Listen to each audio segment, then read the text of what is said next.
ពលឺក្រហមពីរនោះឆេះសន្ធោសន្ធៅក្រុងហ្វីបមួយងឹតនៃព្រៃហាក់ដូចជាមានជីវិតបន្ទាល់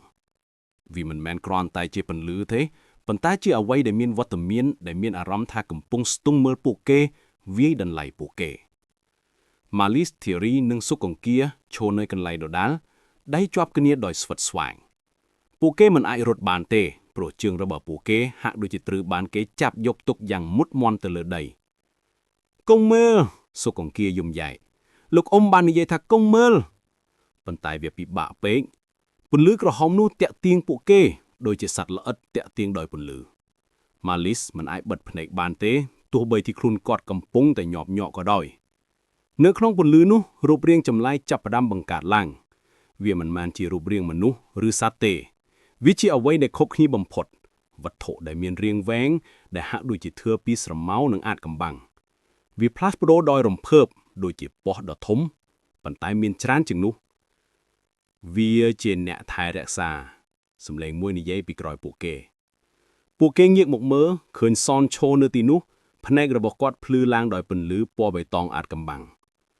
វាការពារដំបូងនេះសននិយាយដោយសំឡេងដែលហាក់ដូចជាមិនមែនជារបស់គាត់វាជាអ្វីទៅធីរីស្រែកឡើងវាជាអ្វីដែលធ្លាប់ជាផ្នែកមួយនៃដីនេះយើងមិនដឹងថាវាជាអ្វីដែរប៉ុន្តែវាធ្លាប់ជាផ្នែកមួយនៃដីនេះតាំងពីយូរយ៉ាម្ល៉េះមកហើយវាចាប់យកញាក់ដែលចង់បំផ្លាញដីនេះ Malis សម្លឹងមើលរូបរាងនោះដែលកំពុងផ្លាស់ប្ដូររាងយ៉ាងយឺតយ៉ាវតើវាធ្វើអ្វីដល់មិត្តភក្តិរបស់អ្នកតើវាធ្វើអ្វីដល់អ្នកសនញញូដោយការឈឺចាប់វាបានរក្សាពួកយើងទុកពួកយើងគឺជាផ្នែកមួយនៃវាឥឡូវនេះពួកយើងគឺជាអ្នកជំនួយរបស់វា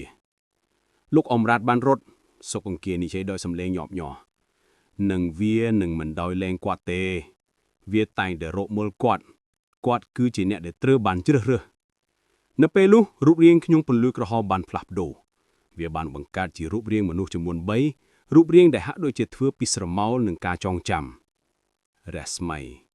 ប៉ាក់និងខ្ញុំយើងនៅតែមាននៅទីនេះយើងនឹងមិនអាចទៅណាបានទេ Malis ដឹងថាពួកគេត្រូវតែរត់ចេញគាត់បានចាប់ដៃមិត្តភក្តិរបស់គាត់យើងត្រូវតែចេញពីទីនេះឥឡូវ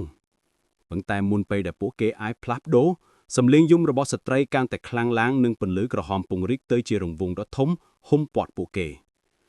វាចង់ដឹងពីអ្នកសនិយាយវាចង់ដឹងថាតើអ្នកជាអ្នកផុសផ្សាយឬអ្នកបំផ្លាញ Malis ដឹងថាពួកគេមិនមានពេលច្រើនទេគាត់បានយកភ្លើងយងចេញពីកាបូបធ្វើដំណើរនិងបានបើកវាចោលវាឆ្ពោះទៅរកពន្លឺក្រហមសំឡេងស្រែកដ៏គួរឲ្យភ័យខ្លាចបានលាន់ឮឡើងនិងពន្លឺក្រហមរត់សិតខ្ចីភ្លាមនៅក្នុងពេលតែមួយភ្លែតតែណោះការគ្រប់គ្រងលើជើងរបស់ពួកគេបានបាត់បង់ទៅរត់ Malis ស្រែកឡើងពួកគេបានរត់ដើរតាមផ្លូវដែលពួកគេគិតថាជាផ្លូវត្រឡប់មកវិញសំឡេងយំកាន់តែខ្លាំងឡើងនិងពួកគេឮសំឡេងជាន់ដីធំនៅពីក្រោយខ្នងពួកគេមិនហ៊ានងាកមកមើលក្រោយទេពួកគេរត់តាមផ្លូវដែលពួកគេធ្លាប់ដើរប៉ុន្តែហាក់បីដូចជាមិនអាចចាក់ចេញពីព្រៃនោះបានទេដើមឈើហាក់ដូចជាផ្លាប់ដួលទីតាំងនិងផ្លូវដែលពួកគេធ្លាប់ដើរបានបាត់បង់ទៅវិញយើងវង្វេងធីរីស្រែកឡើងយើងមិនអាចចាក់ចេញពីទីនេះបានទេសុគង្គាឈប់និងងាកមកមើលក្រោយពន្លឺក្រហមវាកំពុងតាមយើងមក Malis ក៏ងាកមកមើលក្រោយដែរនៅក្នុងព្រៃដ៏ងងឹតពន្លឺក្រហមពីរបានផ្លាស់មករកពួកគេយ៉ាងឆាប់រហ័សដូចជាសត្វដែលកំពុងតាមវរលេបបន្តរត់ Malis ស្រែកឡើងមិនត្រូវឈប់អុយសោះពួកគេបានរត់បន្តដោយមិនដឹងថាត្រូវរត់ទៅទិសណាពេលវេលាហាក់បីដូចជាកន្លងទៅយឺតយ៉ាវនិងព្រៃកាន់តែងងឹតបន្ទាប់មកពួកគេបានឃើញពន្លឺមួយទៀតនៅឆ្ងាយពន្លឺពណ៌លឿងទុំដែលហាក់បីដូចជាពន្លឺថ្ងៃនៅទីនោះធីរីស្រែកឡើងចេញពីព្រៃពួកគេបានរត់ឆ្ពោះទៅរកពន្លឺនោះដោយមានសង្ឃឹមថានឹងអាចចាក់ចេញពីព្រៃនេះបាននៅពេលដែលពួកគេចេញដល់ដីរាបពួកគេបានងាកមកមើលក្រោយពន្លឺក្រហមបានបាត់បង់ទៅមានតែព្រៃដ៏ងងឹតនិងស្ងាត់ស្ងៀមប៉ុណ្ណោះដែលនៅរាយប៉ាយពួកគេដួលដោះលើដីដង្ហើមធំពួកគេបានគេចផុតពីគ្រោះថ្នាក់ហើយប៉ុន្តែនៅពេលដែលពួកគេក្រឡេកមើលគ្នាទៅវិញទៅមក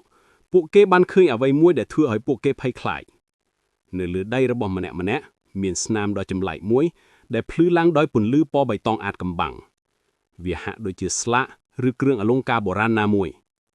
เอาไว้นี่สุกงเกียได้ยอมาลิสสำเริงมือสนามโน้อย่างจิตสนิทขยมมันดังเตปันใต้เข้มดังถาเวียมันล้อเตพวกเก๋บานชอล้างหนึ่งเดอชุปวดแต่การภูมิได้มันยีไอซอ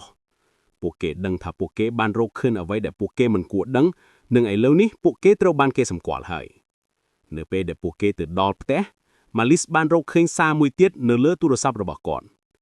ไอเล่าเนี่ยบางเคยเวียให้เวียหนึ่งมันดอยเลงเนี่ยเทจำปุกเนี่ยเป็นจอบโดยตานตั้งดอยอยู่บนเชิงแต่งใบบานเก๊กพดปีกรุธนะปันตาเตอบานเกสมกว่าโดยสนามจำไหลเนยจำปุกบรรทบคิมอาจบรรทอปีกันแรงได้ชุบโดยบังหารปีพอวิบากในการจูประเทศนี้นึ่งระเบียบได้พวกเก็บเสียเยี่ยมยลดังถ่าเอาไว้บานการล้างจำปุกพวกเกบาโลกเนี่ยจองตามดานตัวนี้บรรทอเทียบคงพลิกจดเจียวรู้จดสัญญากันดังนำใบบานในวิดีโอเพียกบรรทอเตียด